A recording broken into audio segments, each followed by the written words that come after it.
Now at 6, the remarkable way two people survived a plane crash in southeast Kansas, thanks in part to the actions of a Good Samaritan. Plus, playwrights from across the nation head to Independence, Kansas for a theater festival, and a nonprofit in Joplin hosts a walk-up vaccination event for pets. The 4 states' most watched news starts now. Here we go again. We're tracking storms that are going to move in tonight. This is KOAM News. I'm Dow Quick. Meteorologist Austin Stantz joins us live from near Joplin's Dover Elementary. Austin, what do you think about the chances for flooding tonight? Yeah, Dow, it's a great question. We're on West Murphy Boulevard, not far from the intersection of Main Street and Murphy Boulevard near Dover Hill Elementary, as you just mentioned. And it's these low-lying areas behind me that are high traffic areas that are likely going to be impacted with rounds of rain as they move in. Take a look at the rain almanac here. Already over 6 inches of rain for the month. And as we go through the next several days, we're going to be expecting anywhere from 2 up to around 5 inches of rainfall. So keeping a close eye on areas like this for impactful conditions and localized flooding. So have alternate routes planned now and backup plans. Coming up, though, we're going to break down the severe weather that's going to begin rolling in just the next few hours. Dow? All right, Austin, we'll check back with you in a few minutes. Thanks. We have a late developing story. 2 people have survived the crash of a small plane this afternoon near US 169 north of Chanute, Kansas. A pilot and passenger were trying to get to the Chanute Municipal Airport after experiencing engine failure. Fighting headwinds, they realized they weren't going to make it. They deployed their emergency parachute system to land in a field in Neosho County, but the winds dragged their aircraft along the ground. That's when a passing driver saw it and pulled his truck in front of the plane to slow it down enough so that the pilot and passenger could get out. After they were cleared, the parachute continued dragging that plane across Highway 169, where it came to rest in a hedgerow. Amazing. A community informational meeting is set for 7 p.m. tonight at Sarcoxie High School regarding Geronimo Power's proposed data center. Geronimo Power will not be in attendance, but residents will have the opportunity to learn about the data center and bring up questions and concerns. Among those who are expected to attend are Missouri State Representative Ann Kelly, as well as members of the Jasper County Commission. Columbus, Kansas residents will pay more for water starting in June. A monthly bill will go up $8.88 as the city ends its practice of giving away the first 1,000 gallons free of charge. Suppliers have raised their prices, and the city spent more than it made on water last year. The changes come as Columbus seeks grant funding for a $4.5 million water system improvement project. In Independence, Kansas, 14 playwrights from all around the country will showcase their work in progress at the new Play Lab during the 43rd William Inge Theater Festival held at Independence Community College. The festival honors William Inge, a Pulitzer Prize and Oscar-winning writer who was born in Independence. I want to keep pushing that. I want this to be a place where playwrights can come and create with resources that we can give them to connect our community to the arts and arts engagement. That event runs today through Saturday in Independence, Kansas. This year's Distinguished Achievement Award goes to Qui Nguyen, one of the writers of the Disney Raya and Last Dragon, which earned an Academy Award nomination. At the Salvation Army in Joplin, pet owners had the chance to protect their furry friends with free vaccinations. The community clinic offered rabies and distemper shots thanks to support from Petco Love to keep pets healthy and prevent serious diseases. The first 50 pets also received free microchips, courtesy of Mutt Nation Foundation, helping ensure lost animals can be quickly returned home. Coming up, 2026 has been a learning experience for the Riverton softball team. Ben McLeish takes a look at how the Rams have overcome adversity. But up first. They're called the middlemen in the prescription drug chain, impacting both prices and access for prescription medications for both pharmacists and consumers. I'm Samantha Walker, and coming up, I'll have what you need to know about pharmacy benefit management. Pharmacists in the 4 states say their livelihoods are at risk as major companies take more control of the drug market. They're warning that pharmacy benefit managers, better known as PBMs, have an unfair advantage when it comes to filling prescriptions, and they're forcing more and more patients away from local pharmacies. In her special report, Prescriptions for Profit, KOIM Samantha Walker spoke with area pharmacists to learn why they say legislative change is necessary. I never thought in my 39 years of being a pharmacist that my conversation would be with a patient of saying, hey, I can't fill your medication. For pharmacists, this is becoming a near daily occurrence. I can't justify spending $1,000 on a prescription to lose $150. But what do? I mean, I've got a patient here that needs a medication. Pharmacy benefit managers have existed for decades. They're supposed to negotiate lower drug prices and determine what rebates pharmacies receive for certain medications. While PBMs were originally independent from pharmacies and insurance companies, that's no longer the case. Over the years, these organizations grew bigger, and became greedier and greedier. And unfortunately, today, they live off the backs of patients, off the backs of pharmacies, and frankly, off the backs of employers and our government. Major PBM companies now also own insurance companies and pharmacies. For example, Caremark RX PBM is part of the CVS Health Corporation. CVS not only owns thousands of pharmacies, but insurance company Aetna. Local pharmacists say this is hurting pharmacies and patients and putting record high profits in PBM pockets. In 2025, Arkansas passed legislation stating PBMs could not own or operate pharmacies within the state. CVS then threatened to close all stores in Arkansas. Well, doesn't that tell you something? They're going to close their 24 retail pharmacies so they can maintain the profit of their PBM. More than 7,000 pharmacies across the nation have had to close their doors since 2019. And pharmacists are citing these PBM practices as a main reason why. And they say if we don't see some major changes, we can expect more pharmacies to have to follow suit. Walgreens is closing stores. Guess what they don't have? They don't own a PBM. Only these chains that own PBMs are being profitable today. Kansas, Missouri, and Oklahoma legislatures all considered bills focused on PBM reforms. And all three of the pharmacy associations in those states are trying to do what's called minimum reimbursement bills. So what that means is they're trying to make it where it's their cost of goods plus a $10, $13 dispensing fee. Governor Laura Kelly signed the Kansas Consumer Prescription Protection and Accountability Act into law.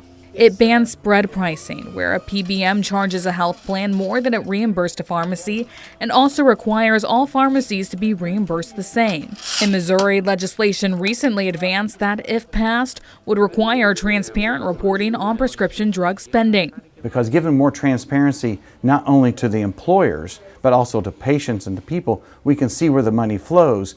And while there has been some minor PBM reform at the federal level, it won't take effect until 2029. There'll be a lot of pharmacies closed by then if we don't do something statewide. Which leaves pharmacists across the 4 states emphasizing the importance of speaking up and voicing concerns to lawmakers now.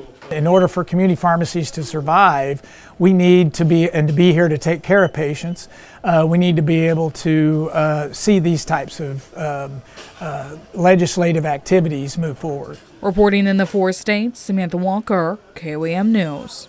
Now, it's not just legislation now targeting PBMs. The Missouri Attorney General's office filed a suit earlier this year against numerous PBMs.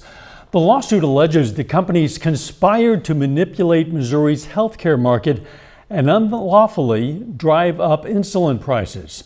You can learn more about this lawsuit and proposed legislation on our website. You see it there, KOAMnewsnow.com. A little bit later, the Chiefs look to draft their highest pick in more than a decade. Ben's going to have a preview for us in sports. And I'm tracking strong storms and the risk for flooding across the 4 states. We'll have details coming up. Here's your Skywatch weather forecast from the trusted Roper Kia Weather Center. So far, things have been nice for our Thursday. A bit breezy, cloudy out here. Right now, we're on West Murphy Boulevard, not far from the intersection of Main Street and Murphy Boulevard, near Dover Hill Elementary. you'll notice this area behind me, that overpass there's a body of water that's already slightly elevated. This is a highly trafficked area that we've seen vehicles coming through just time after time. And as we see rounds of rainfall come in throughout today and into the weekend, this could become an area that becomes difficult to pass due to flooding risks. So it's wise right now to start having a backup plan, alternate routes, especially for low-lying areas like this. All right, let's take a look at the Skywatch Storm Tracker. Area shaded in purple is a tornado watch until 9 p.m. Some of our northeastern counties, you'll see some storms starting to fire up off to our west. Taking a wider look here, as those storms fire up, we're going to start to see them lose steam as they push into the area, but those first initial storms in our western counties could pack a little bit of a punch. One reason there is we've seen some clouds clearing. Lots of sunshine out that way to the west. Take a look at Sedan, 78 degrees. Joplin, we're at 73, still a bit cloudy right now. All right, looking at our day one outlook from the Storm Prediction Center, we got a little bit of Neapolitan ice cream going on here. We got a 3 out of 5 off to our west, a 2 out of 5 for our central portions of the region, and a 1 out of 5 for our southeastern portions of the region. Now, as I mentioned, our far western county is going to have the highest threat of some stronger storms, but then they start to lose steam, as I mentioned. Here we go, between 8 and 10 o'clock, storms begin pushing in, but then becoming disorganized as they start moving through central portions of the region by around midnight to 1 a.m. They'll start pushing southeast. By the time you're waking up on Friday morning, it's going to be around 58 degrees, but it's going to turn out to be a nice Friday out there, as we're going to see storms begin to move out of the area early. By noon, we're already at 66 degrees, a high of 75 for your Friday. Saturday, storms return, a 3 out of 5 for our southwestern counties, and then as we move into the central portions, it's a 2 out of 5 or a slight risk. All right, so here we go again Saturday. Rounds of rainfall, temperatures near 80 degrees once again. These storms going to be more scattered in nature here. Some of these isolated thunderstorms could be on the stronger side. Not expecting everyone to get in on the action there. Now, as we make our way throughout Saturday night into Sunday, again, we clear out Sunday morning, but the threat returns again Sunday night into Monday, and this is the one that I'm watching. I believe that the atmospheric dynamics are in play for Sunday into Monday. This could be a day that we really have to keep our eye on, and we are going to have a possible alert day set up here for Sunday. All hazards are going to be on the table. This is going to be across the 4 states region. The timing here and potential locations still being evaluated as crucial data still coming in here. We're going to continue to evaluate that over the next 24 hours. All right, let's take a look at the next 10 days here. Rounds of storms tonight into tomorrow, Saturday, and then again into Sunday. We'll get a little bit of a break there. Things cool down a bit, and then we'll start to see some scattered showers return to the forecast. But now, things not looking all that bad in this forecast. All right, well, let's hope it stays reasonably safe out there anyway. Austin, thank you so much. We'll check back with you in a few. Still ahead, a preview to the Kansas City Chiefs' highest draft selection in more than a decade. Plus, a closer look at the Riverton Rams 2026 softball squad. Ben McLeese has those stories and more for us up next in sports.